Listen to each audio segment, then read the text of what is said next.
I'm James Walker with Surfing the Change, and today our special guest is Kelly Teal, and she resides in Arizona, Phoenix, I believe. Tempe. Tempe. All right. So, Tempe, Arizona. And without further ado, we're going to let her give a little quick intro to her background, how she got into what she's doing, what she does, and where she's going with it. So, Oh please go boy. ahead. Sorry, I didn't mean to cut you off, James. I just got all these tingles as you were talking and I got a little overwhelmed. Ah, That's well, how my come on in. me. Thank you. I'm Kelly Teal, and how I got into healing, it started with trauma work, actually. Um, I was raised in a very religious family, and so I've always been up to the point of about, say, 10 or 14 years ago, I was fairly closed off to anything that might be what we do, right? Because I was told for so many years that this is of the devil. Mhm. And May I ask which religion you were part of then? evangelical Christian, and I'm not Okay. dogging them or anything. It's just the particular way that I was raised. This Mhm. is what was taught, which is kind of funny because when you look at the Bible, there are a lot of seers and prophets and, from God. Mhm. But anyhow, my journey in this spiritual path toward healing and actually becoming a teacher and a guide, which is not something I ever saw myself doing, but about 12 years ago, a woman that I did, a psychic that I saw, actually said, "You're a spiritual teacher." And I went, "I don't know what you're talking about," because I hadn't done my own trauma work to be able to remove those layers of fear and darkness and all those things that get in our way Mhm. of actually being able to not just heal, but then evolve.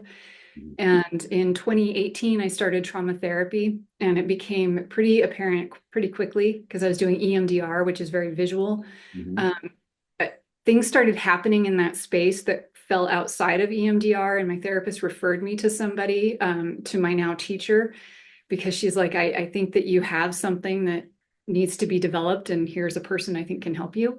Mhm. And wow, it has been a crazy journey. So I have spent these past, what is that, 6 years, Yeah. mostly working on myself and through my teacher, his teacher, and it's the I don't know if you've heard of David Ashworth and the Emerald Heart Light. He's out of England, Okay. and he's been bringing in frequencies of light since about 1998, 99, Mhm. because I am sure I mean, surfing the change, right? We know that time is moving so much faster. Things are happening faster. We're Mhm. in a wave of time where we're receiving new light from the universe, right? Like to help us evolve because it's a crazy world and we're being pushed. And David's light, his essences, are what really got me on this path, working then with my teacher as well. And last year, I did I've been doing so many essences, and it's brought up, it removes layers of fear and uncovers darkness and helps you get rid of it in a really, in an effortless way. I'm not saying it doesn't require work, and it can be a very painful journey. My journey has not been easy. Mhm. Um, I don't and I'm, think the journey has ever been easy. I think and that's part of it. exactly. And I'm so glad to hear that because I've heard from too many people like, oh, well, the spiritual journey should be sunshine and roses. And it's no, no, the real journey is not. I've gotten to the point where I'm like, why am I doing this? Why am I putting myself through this? And then on the other end of that, there have been so many physical disruptions at points where I'm like, okay, God, you can just take me. And like this point of complete surrender, right? Right. And when we Right. get to surrender, that's when we can really open up and leave space for God to do what God's going to do without our ego getting in the way. Right. Right. Totally. That's the vulnerability point where we just drop all the walls. It's real. And yes, the path is, I think you hit on a very big note right there because I think all too often people are focused on the rainbows, the butterflies, and all the love and the light and all of that. And from my experience is that darkness teaches deeply and light shines the way.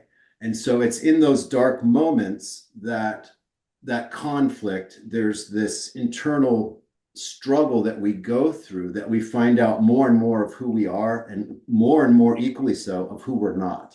And so, as they say, the forging of the metal, as you're trying to purify that sword to make that blade nice and pure, so that you can hold that sword of truth and stand in your most integral way possible. And that is a process that I personally have found is has challenged me to every fiber of my being. Yes. Um, Yes. and I have my own story too, but it's like I call what it's I've done a full Phoenix, Mm-hmm. complete. Mm-hmm. And I thought I was all spiritual and all, above all of that. And no, I got served up really, really, really good. And for me, the last 4 years has been rebuilding from that, out of those complete leveling. So I'll let you carry on, but I think it's very important that more and more people wake up to the fact that it's this journey, this adventure that we're on it really requires a level of internal strength that is beyond what we thought we were capable of doing. I could not agree more. And it's, I have reached so many points of asking myself, why the hell am I doing this? Why am I putting myself through this? And every single time, and my teacher always tells me, you don't have to continue. And he often tells me, like, the roster of people who do this keeps getting slimmer because as it gets harder and harder, people stop. And I understand why. I am not judging anybody who bows out. For me, I assess it, and every single time there's something inside of me, and I believe it's my soul Mhm. saying, no, we came back again this time for a reason, and we're not stopping. You Good for know, you. so, I mean, Don't ring the bell, Kelly. Don't ring the bell. what do you mean? I don't know what that means. That's a tap out. When you ring the bell, that's when you quit. Oh, right, So right. Well, and it's but it, actually Navy SEALs, they have that. They have a bell. And so you that can go makes ring the sense. bell at any time. And so That's it's like, right. The don't David ring the Goggins bell. book. Right, exactly. The boot camp where you can just tap out. You're right. Yeah, no, but it's important to say, okay, we're not going to tap out, but it is also important to say, I need to breathe. I need to take a little break. I'm not tapping out, but my body physically, my soul internally, like things have to come to a point of equilibrium so that I can continue. And it's important to honor that. And and that's for me, that's when I either do like a gentler essence that doesn't push my evolution so hard, or I take a little break from the essences, but I'm still in touch with my teacher. I mean, and I firmly believe that any one of us who is offering healing to anyone else needs to be working with somebody who is pushing our growth too, because there are things about our journeys we still can't see. And that became evident to me last week when I met with my teacher again, and he saw this well of fears, and there were 6 major fears in my way, and the very bottom one, is one I would not have seen because I know I have a fear of change and fear of the unknown and fear of death and fear of dying. Who doesn't, right? Right. But the very bottom one, I couldn't see it. And anyway, I'm getting off track a little bit, but I'm so grateful to hear that somebody else understands that fire and that this is not an easy journey. And it's not to scare anyone off from it. I mean, I think what it comes down to, right, is so many people want the fruit before they get the actual growth that leads to the fruit, because the fruit is fun. And the experiences that I have in my space and have had, like, they're incredible and they're a complete blast. And there are times when, especially when I'm doing an essence or a light program, and like things just are on fire. And that's how I came into my current master's program and career path that I'm changing in midlife, is through all of this work. And it just was one day, like after I'd done some very hard work, it was like, oh, this is what I need to do. But I couldn't reach any of that until the debris was cleared away. And so I don't want to scare anyone from the hard spiritual path, because there are rewards. And for me, one of the biggest ones has been a lot more peace and calm and a lot less fear, because I've been full of those, fear and craziness and type A for, many, many years. And it's really So a nice. little anxiety in there too. Yeah. And to That would be be an underlying one that comes up underneath because of the fear and all of the, I've got to do this, I've got to do that. So, Mhm. Or I'm not good enough and I'm not worthy, and mhm. all those things. So anyway, did I answer your question about how I got here? I think I might have Yes, left. you're still answering it. And Okay. so with that, so I also noticed you said freelance journalism still too. Mhm. So you're really coming at this with a really well balanced, as you continue to build your spiritual wisdom, you're going to be able to really reach out to a broader audience with your background. Thank you. That just gave me some serious tingles. And that's, I think I said this, but that's how my guides talk to me a lot of times. Mhm. Um, I'm not a big fan of social media. We were talking about social media before we Yes. started recording, but Yeah. I'm going to have to, learn to put myself out there that way. I'm still working on putting my website together, but last week my teacher was like, it's time. The Mhm. universe says it's time. You've got to do this. You've got to quit letting fear hold you back. And he's right. And it's just I do have the tools, and now it's time to get rid of the fear, because how am I supposed to help people if they don't know I'm here to help them? Yes. We don't live in a magical world, right? They're not just going to magically find me. Yeah. Uh, Well, people will find you. I've yes, but you got so to put I yourself mean out I have people that reach out of, they heard from this person who heard from that person, and then the next thing you know, they end up calling me. So there is magic in the world too, there.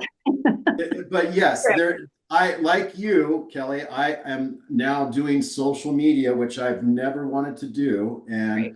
but the calling has gotten stronger and stronger to step out on a global platform and build this conscious community that I've been seeing for a long time. And I've been waiting for other people to do it, and I'm just not seeing it in the direction that I thought it would go. So it's like, all right, I'm going to have to step up and really go to that next level. And I'm excited, and I'm excited to meet more and more people like yourself who are hearing that call, and they're stepping up to answer it. And it's, once again, that goes back to that vulnerability again of how much can we do and still stay in our integrity again. I think that's an important part, is not to lose ourselves in the process of doing all of these things, to still have our happiness, our joy, our health, and to continue to do our passions and our purpose in a way that allows us to reach broader audiences, and at the same time not sacrifice ourselves. Because from my experience with working with people all these years now, is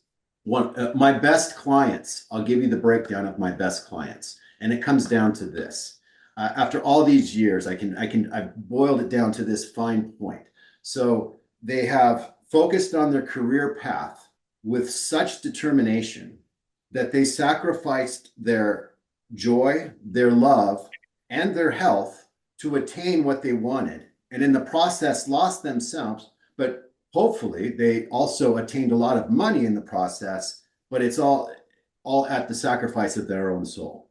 And so those have been my best clients that I've worked with for a long time. And then you help reintegrate that Yeah.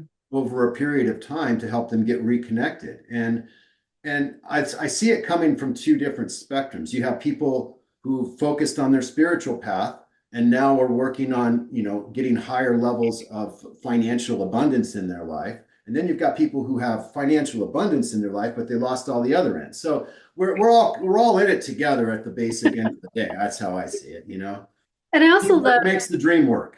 it does.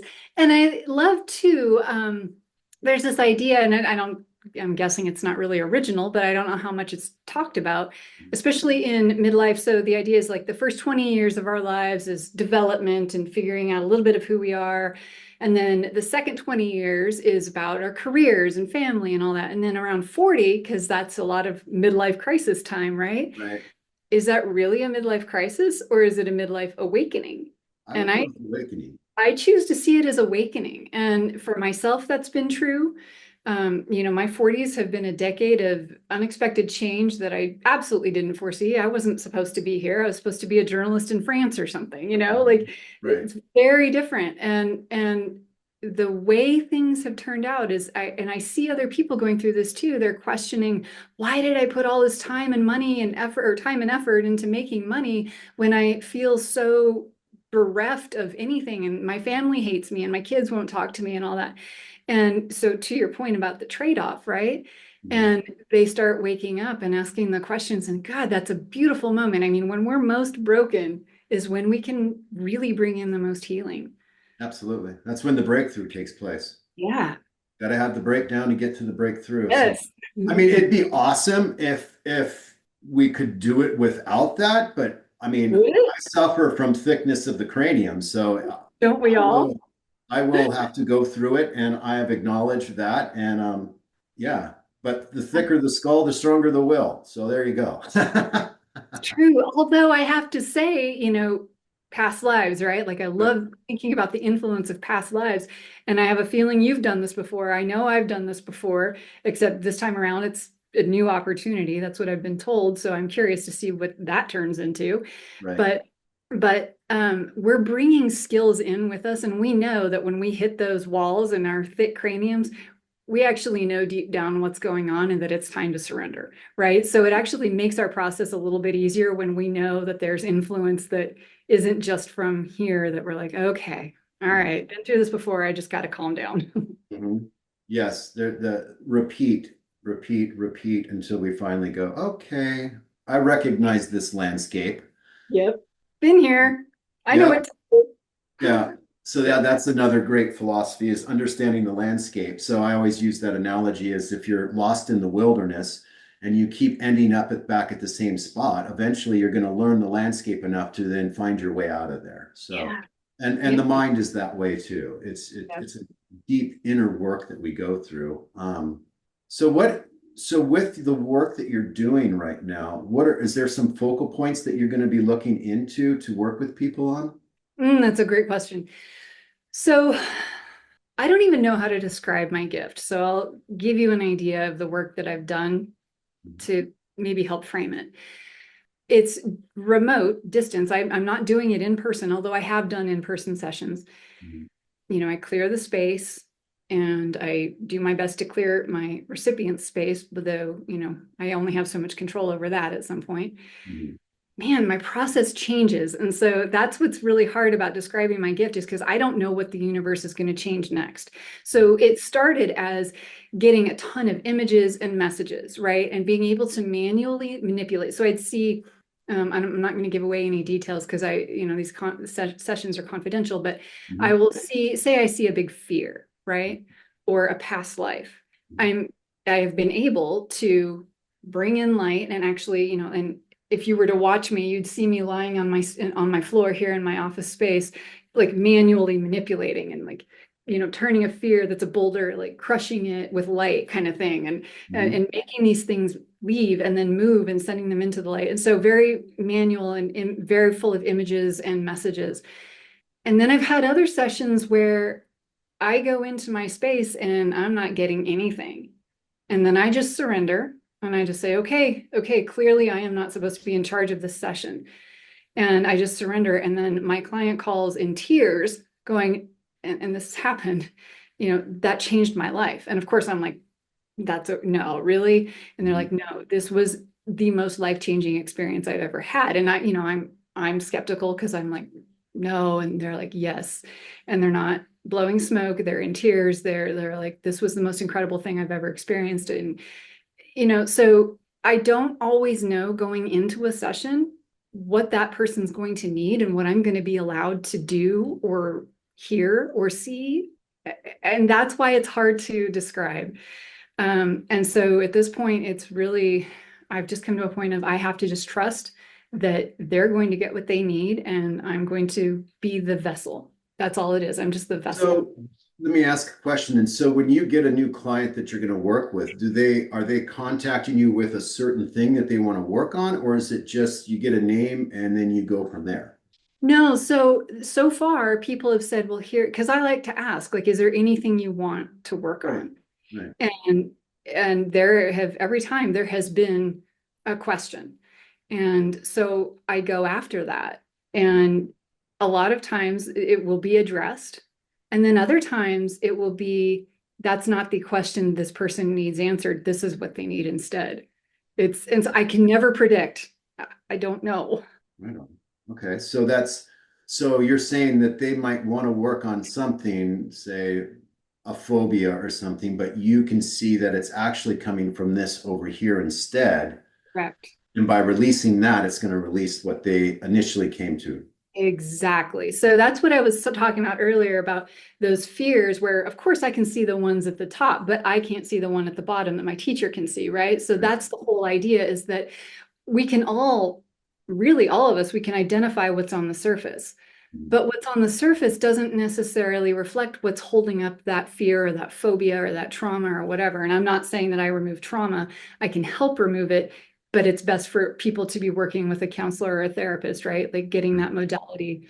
But I can help remove energy that underlies that trauma.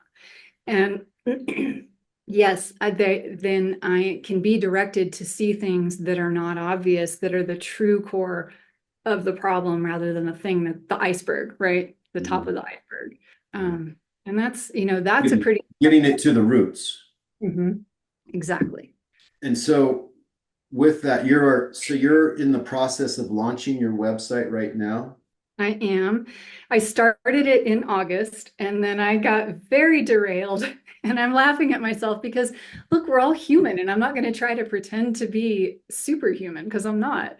I just have, it's been brought to me that I have this incredible gift that's to be shared. And with that, I'm required to be authentic. And I got derailed by unworthiness, like just a massive wave of unworthiness. And it took some months to work through that. And at the same time, I was starting grad school, and then there was this. God took my heart chakra offline. My heart shells were bursting. I mean, I was going to the cardiologist. I was going to my doctor. I was making sure I wasn't losing my mind and my body wasn't falling apart on me. It was nuts. So you were actually having physical effects. Yes, it was wild. I don't ever want to go through that again, but I know there will be like God breaks us down to build us back. And that's my guides told me in December, we had to break you to rebuild you. And I'm like, okay. I know it's part of the process, but so there was a whole cascade of things, but it started with unworthiness when I bought my website and started putting it together, and I got to the About Kelly part and I was stymied. I was like, I don't know what to write, especially that will sound authentic because I'm not going to try to BS anybody. Right. So it is back in process because, again, I met with my teacher. My teacher and I meet like every 6 weeks or so. And I had been still recovering from that breakdown from starting in August by January. And now it's like things are back together. Whatever that saying is, like, anyway, things are back together. And now it's time Your to. structural integrity is back in shape.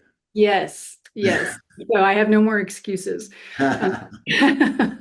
So and I'm not a fearful person, and it's time to push through the fears that are lingering, but it's like they're false fears, right? So I am in school, and I work, and so there's a lot to balance, but I am working to get my website done like mid-March at the latest, at the very latest. Sounds good. And then so it's all going to be online, you said? So you're going to be doing remote work? So I do remote. I suppose, I mean, look, I'm never going to say never about something, right? Because again, this gift changes and new things come to me. And so I suppose there could be an opportunity for in-person.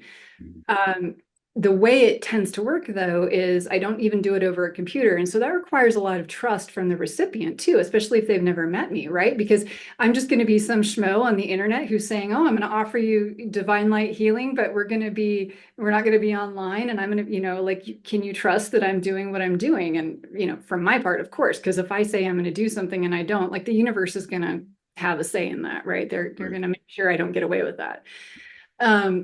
And that's not how I roll anyway. So it's distance healing, and it's usually about an hour. So I'm thinking as I put my website together, I'm going to offer like a 15-minute free consultation. I'd love to do longer, but I frankly don't have the time. So I have to set that boundary for between free time and time, revenue generating time, in between school and everything else. So it's just part of being 3D.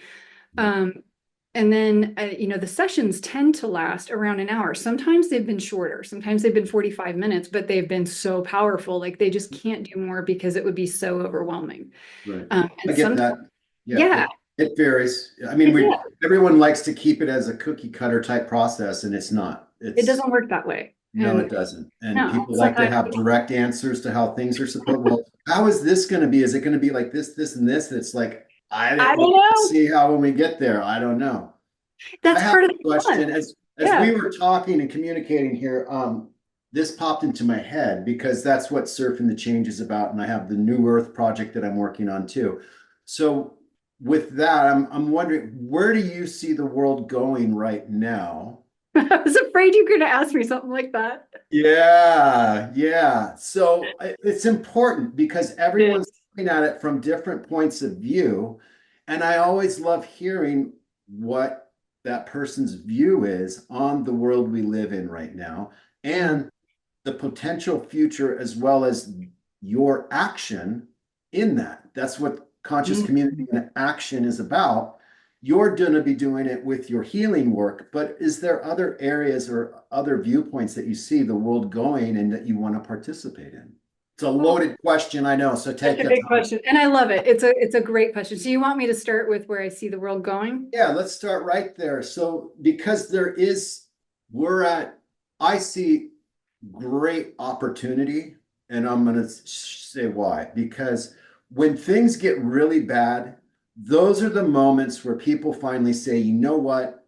I don't like this anymore, which is why I'm so passionate about building the world we want to live in versus sitting back and saying, this is just how it is. And that's how, you just got to go do your job. And that's how I can't stand that stuff. So that was the basic majority of my passion came from everybody saying, well, that's just how it is. And you just need to adapt. I'm like, no, no, no, no, no. We're supposed to be involved. We're supposed to lead. We're supposed to get out there. And in all fairness, too, Kelly, I don't really want to lead. I don't really want to do any of that stuff. I'd rather someone else did it.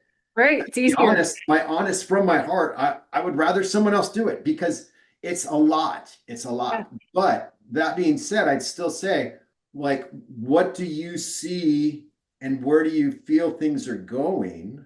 Because Mhm. I see so much massive changes coming. And I think it's important for us to find whatever lane that we're in to try and take that in the direction that we want it to go.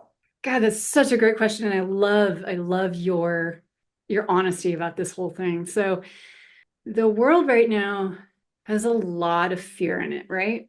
Mhm. So much fear and division. And I see it and I'm guilty of getting caught up in it too, although I And we do all are. we all are. I Yeah. mean, we're human.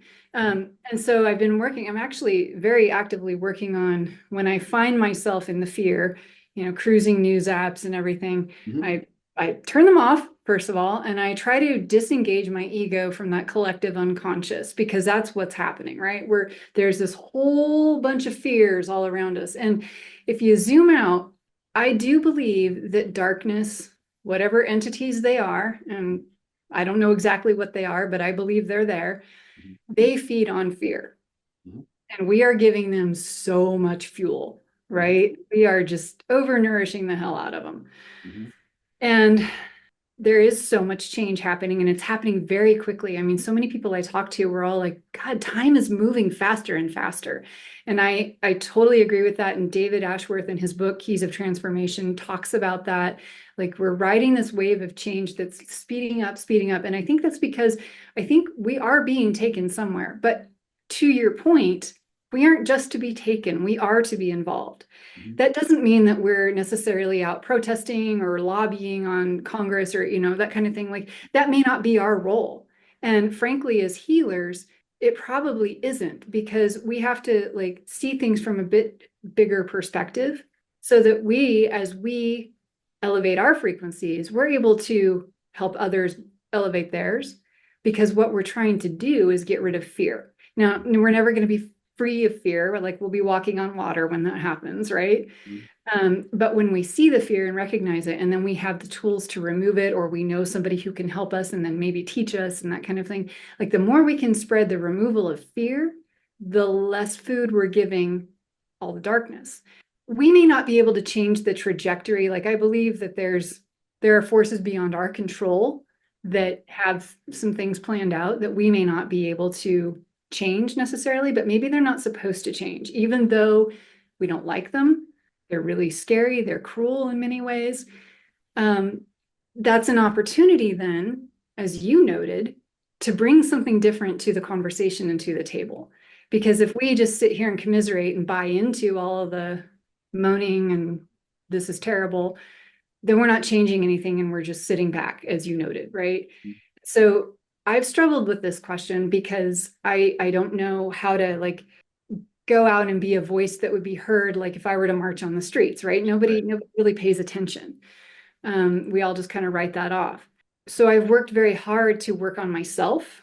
And as I work on myself, there are changes that infiltrate within my little family, in my social circles, and people start to kind of wake up a little and maybe ask some questions and then start doing their own exploring. And I think really that's the biggest change that we can often make, right? Is help others to heal themselves and to see fear from a different perspective and to try to stay out of it as much as possible. And I feel like there's more I want to say, but I feel like I should just stop for a minute. So, So to stay out of it, but we still need to find a way to engage it from the perspective that we're able to get involved. So I think this is the call to action that more and more people are hearing. And when I say call to action, it's not like you said, demonstrating out in the streets or getting involved in the political arenas, but there might be some of those people that are called to do that too. exactly. I see it being It's a hit mix. all different arenas simultaneously, but the key ingredient is having a higher level of conscious awareness of whoever they are, being more engaged on a basic understanding of how interconnected we are as human beings and as well as with the earth. Mm-hmm. I think when people get to that basic understanding, like, hey, hell, we're all in this together, and the earth, and we're supposed to be stewards of the earth, and we're not doing all of those We're things. destroying her. We are. But at the same time, in that destructive mode, there's this creative mode that can come back up and recalibrate. That's the word, I guess, that just popped in. Yeah. Recalibrate where we're going and what we're doing. Yeah. So, I mean, I do go down all those holes, rabbit holes, and see everything that's going on. Probably a lot less now than I used to, because I kind of understand where it's coming and why it's doing and where it originated from and all that stuff, right? And it would spin me out for a day or a week or 2 weeks, Right. and then I'd get back on my feet and go, okay, no, we're good. We're just got to keep moving forward. But with all of those experiences and understandings of opening all of those doors, eventually you come back to the same thing. And that is the interconnectedness that we have on this planet with all living beings and Gaia, Mother Earth.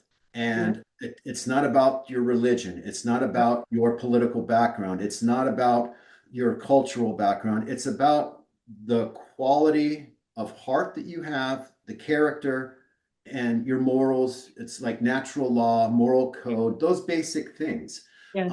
And I think everything else is a divisive Yes. ingredient to keep people from connecting. Yes. And fear loves that. The darkness loves division. I was thinking Yes. about that earlier today. Like, loves division. And so for me, it's like, God, the more fear we can remove, the more it's like, Yeah. darkness, haha, Right.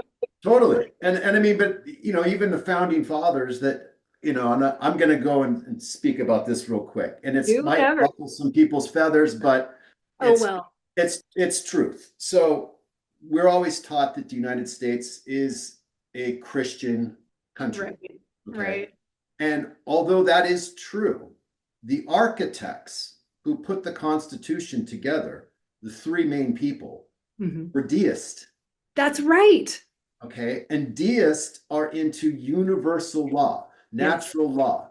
They understood it from a different perspective. Now, the majority of the people who signed that Constitution were Christian, but it didn't matter because they built the architecture to what they put forth allowed people from all different backgrounds to participate. And I find that to be the most important and integral part to what we're working on is it has to come from that unified field of, Agreed. look, we can come from different religious backgrounds, different cultural backgrounds, and work together, understanding that there's only one God and you can practice the way you want. The problem is when people are saying my God's greater than your God, Exactly. or Exactly. or There's only one or way to, my culture is better than your culture, right, or all of that stuff. And that's where that division has been right. sown in for thousands of years. Oh, since, I mean, for millennia, right? Since we were human. Right. Yeah, no, I totally agree with you. And um, one of my core things is I don't care what your 3D identities are. I mean, I care Mhm. just because I care about people, but like ultimately, it doesn't matter. What matters is what's here, these little bright lights of Christ consciousness in our hearts, right? And and by Christ consciousness, I don't mean Christian, I mean like the Jesus light, the just the universal light, like Yeshua. Yeah. thank you. Um, just and divine light at our cores, and that's what we all are at the base of it, right? And that's why as we remove layers of fear, and which along with that goes layers of ego, right? We start to uncover who we really are and why we're really here, and that's incredible. And then but you're right, we want to let religion and culture and societal stuff get in the way of that. And to answer your question about how to help change that, I think you're leading a way that I'm thinking I'd like to, do my own part in Mhm. in creating, I've resisted social media for so long, but it's the global platform. It's the way to reach people. So I'm Right. just gonna have to accept that and figure out how to make it work. But you're You and me right, both. right? Like I'm so glad I'm not alone in that. Uh, No, you're not. it's just, oh, I have, oh, it Right. makes, but there can be so much good to it, There and I think is. I'd was rather go run off into the wilderness, never to be seen again. That's my right. And I have that inclination as well, but I realize that's not why I'm here. So I right, right. have to So here do we it. are. So here we are. We got it. And we have to work with the tools that are in front of us. And if we think of it from that perspective, like in many ways, we don't have to work as hard as people had to 20 years ago to bring healing to the world, right? Or to help provoke change in a positive way. Like we have all these tools that are at our disposal. So I need to see them personally. I'm telling myself I need to see them from a different perspective because I tend to push them away. But Mhm. um, Well, I think and that goes back to doing our work. yeah, The more awareness that we cultivate, yeah. the more our perceptions change. So, and that's Or the we're key. open to our perceptions changing, right? And then Yeah. we So follow. it's, Mhm. yeah. And I think those are key components Yeah, is the more that I'm able to see clearly in the world, yeah. my perceptions also change and shift as I look at what I was appearing to see as an obstacle now has a An ladder. opportunity, a ladder. Perfect. And I I can love go up and over that now. Uh, exactly, but without that shift, I'll still remain where I'm at. So exactly. there has to be that growth and that awakening that we would like to call it that takes place. And that is, as I like to say, the grand adventure that we're all in. And And it's a heck of an adventure. it's crazy. And some people don't even know they're in it, right? Like I didn't know I was in it until I started, my spiritual awakening really started in 2010 with some key changes in my personal life. And so 14 years, almost 14 years later, right? Like, no, this really has been part of the plan all along. You just don't necessarily see it at the time. Right. I think Right. a lot of people have that. They just don't know it. Everyone has it. Um, just not all of them are going to answer it. I look at it like this. You plant 100,000 seeds, and out of that 100,000, not all of them are going to grow. Right. But there's going to be those that are going to grow and they're going to provide the fruit that they came here to provide. Uh, Yeah. And the change they can create on their own too. Like it's just, it's an incredible thought. and that's goes back to that's the what I'm working on is this is not a me thing, this is a we thing, and connecting with more and more people all around the world. And I really feel that connection globally of creating those platforms for us to get involved in. And so the more people that I meet along the way, it's like, all right, hey, let's try and do this, let's do that. Okay, oh yeah. I mean, the brainstorming and creative juices are like super flow right now. So it's exciting, but at the same time, it makes you sit back and go, oh my God, this is huge. Yeah, It's and the epic. potential of it is almost unfathomable. And yet Yeah. it's at some points it feels so slow, and then at some points it feels like you can't catch your breath. It's crazy. I feel that, yeah, there's moments where it can be slow, but once you really get into the flow for And myself, when I'm in that flow, I'm running as fast as I can to keep up. absolutely. And that's what I mean by sometimes it feels so slow and then all of a sudden can't catch your breath because you're right. It's about, well, it's about riding the wave, right? And Yeah. catching that right part of the surf. Yeah. And then, for me, I'll be riding that wave and then the universe will say, nope, it's time for you to have a timeout and do some growth that, we got to take you offline, basically. And man, that's rough. Because I Right. was like, but I was in the flow. I was getting stuff done. I was doing what you wanted. Nope, you're in timeout. And they do, they take me offline. And it's Yeah. my teacher's teacher actually sets aside a week every month where she's like, I'm going to be taken offline, so I'm not available. And it's just part of the growth process. So yeah, sometimes it's an incredible high, and then you're like, God, now I've got to be broken down again. Well, I think we need to refill our cup too, because we're constantly Absolutely. going. And that's that finding that, which is a constant, finding balance. Mhm. Because there is a lot to do all of these things that we're doing. It does require a lot. And if we don't keep putting it back in and finding ways to maybe exercise, meditate, eat better, get your proper amount of sleep, and that varies for everybody. I know people who do awesome on 4 hours, some do great on six, some I need eight, wish. so everyone's different, but it's finding where you're at your most optimal level Yeah. to continue to do what you need to do or feel passionate about. Absolutely. Absolutely. And it's also about listening to that little voice, right? That says, um, I know you're excited about this and this is what you want to do today, but here's what I really want you to do today. And an awareness within that balance that what I'm doing might have to shift because my ego is trying to direct it rather than spirit. Does that make sense? Absolutely. Yeah. I think, and once again, I believe that the more cultivation processes that we go through, the quicker we become attentive to the ego trying to check things versus your true soul's purpose and passion. Because I speak about this a lot with clients and stuff. It's like I'm very intuitive.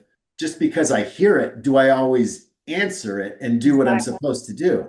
And honest answer is no, I don't until, I finally go, okay, I I get get it. All it. right, I'll listen, I promise, you know. So there's that process too. I mean, there's the waking up to hear what you're supposed to do, and then there's the next step is doing it. Listening to it and Yeah, then yeah, yeah. exactly. So that too is a whole process. I But at the same time, the other thing I think that's interesting, Kelly, and I'd like your feedback is that we're doing these things. There's the listening and the taking action, but there's also part of knowing when to surrender and knowing when to push. And I've been working on that for decades because we're always taught to surrender, surrender, surrender. Oh, you need to surrender. Oh, you need to surrender. But the other part is equally important is knowing when to push and not stop. Certain parts where you have to push with all of your energy to get something to go. And then, so like, especially in the spiritual new agey stuff, it's like, oh no, you need to just go with the flow. But sometimes there's a strong current and you've got to make yes, that and push through that to break to another level of awareness, yes. whether that's inside yourself or an external thing. Like if you're building a large business or doing something out in the outer world, it's not all flowers and rainbows. I mean, there's a Magic. lot of juggling. There's a lot of knowing I need to stay consistent. I need to be disciplined. I need to really stand in my power and not just go surrender, surrender, surrender. Do you know what I'm saying though? I mean, I these are, do. And I'm laughing because I yeah, think I think there is a misconception about what surrender is. yeah. And so I was having this conversation with somebody a few weeks ago, and she's like, Well, if you say you're surrendering, then you're just saying you're powerless. And I'm like, oh, no, I'm not. That is not, nope, nope, nope. Surrender is not giving up. And I think too many people equate those two things. Surrender for me, and this is something that I will be working on for the rest of my life. I know this, but it has beaten me into submission, which is hilarious. But Yep, me too. surrender is not having a brain, not having motivation, not doing things. It's not just sitting around on a mountain going, I surrender. Mhm. Surrender for me has been doing the footwork and letting the universe show me the outcome. Because when I try to control the outcome, that's when my ego is saying, I know what's best, instead of allowing God to show me what's best. But if I don't do something, how can God show me what to do or not do? Right? So I have to put one foot in front of the other. If it's the wrong thing, that will be made very clear. Right? I mean, it's especially those of us who are on a fast track path. Mhm. I think, I don't think the divine is going to let us waste too much time spinning our wheels, Mhm. right? So for me, almost a year ago, I went into this horror line session, and I had been struggling for quite some time with, what do I do with my life? How do I bring purpose? And, how do I know I have a purpose? How do I bring that to the world? I'm not just going to go into my 50s with, nothing to do and, no one to help. Like I was floundering and had a lovely career. I mean, I'm very, very lucky that I've been able to freelance, but my freelance career was booming. Mhm. And all of a sudden, I went into 2024 with the intent to surrender. Like so many years past, I've taken business classes and writing classes and all this, stuff that's going to put me out there in a really flashy way, right? And the end of 23, I'm like, okay, we're going to go, talking with my teacher, I'm like, okay, I'm just going to go into 2024 with surrender, which was really scary for me. I'm super type A, which gratefully the divine is kind of tempering. But seriously, like I'm Uh, starting to get out of my own way a little bit, which is nice. Um, so I go into 2024 with surrender, and guess what? I immediately lose my biggest paying clients. Immediately. And I'm like, what the? mhm. And then I start going, okay, F-bomb. wait. Yeah, yeah, exactly. I love my F-bombs, but I'm trying to keep it clean for you. Um, and things start going into a doldrums, right? Nothing's happening. I lose my biggest paying clients and I'm stuck, I have a job that a gig that is gratefully very consistent, but it doesn't make my heart sing. And here I am doing that and feeling drudgery, like, oh man, instead of feeling grateful, right? I'm like, oh, what am I supposed to do? Well, I keep surrendering. And I do this heart line healing at the end of April. The day after, I'm like, oh, I'm supposed to go to grad school for nutrition. And very clear, right? And of course, then that's a whole surrender in itself. Because look, do I really want to go to grad school and get a master's at almost 50 years old? Really? Like, how dumb am I? Like, it's a Well, lot of work. It's a lot of work. It's it really is. stressful.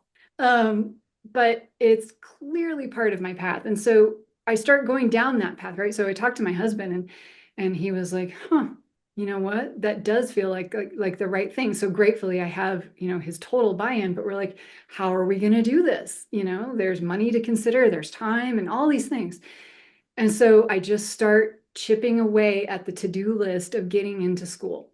Mhm. And the doors keep opening, the doors keep opening, the doors keep opening. And at the same time, I'm working on my spirit, like it's spiritual school and nutrition school at the same time. At the same time, I'm opening up healing to, I've only been doing healing work on other people for about a year. Okay. And I start opening up healing to people around me, and things are happening, things are happening. I'm like, that for me is surrender. Like, get really quiet, remove the debris, because in this heart line healing, where I literally, in my mind's eye, my third eye was showing me all this like a flash flood, right? Where you just all the debris that's coming down from the mountain, right? And just being pushed out of the way by the water. That's what I saw.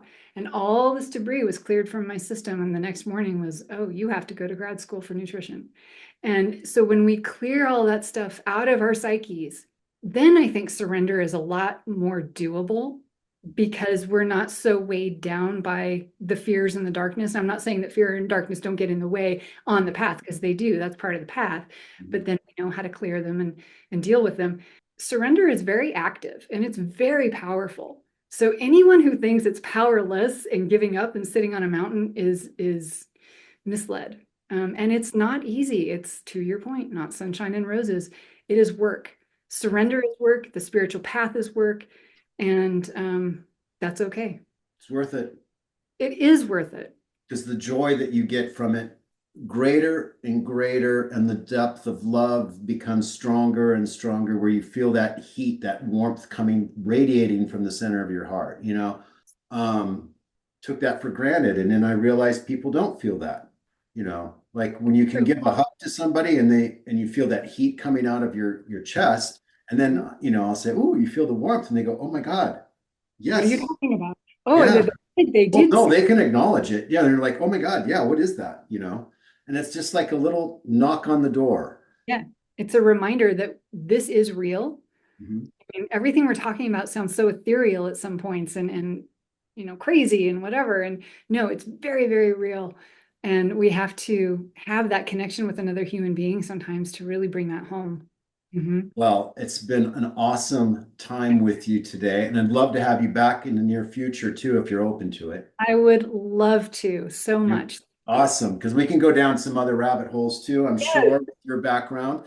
But it was a great conversation with you. I really enjoyed it. So thank you so much, James. This is I'm just we say this word a lot in the spiritual world, but I mean it. I am truly honored and really grateful. Thank you so much. I am honored too. Thank you, Kelly.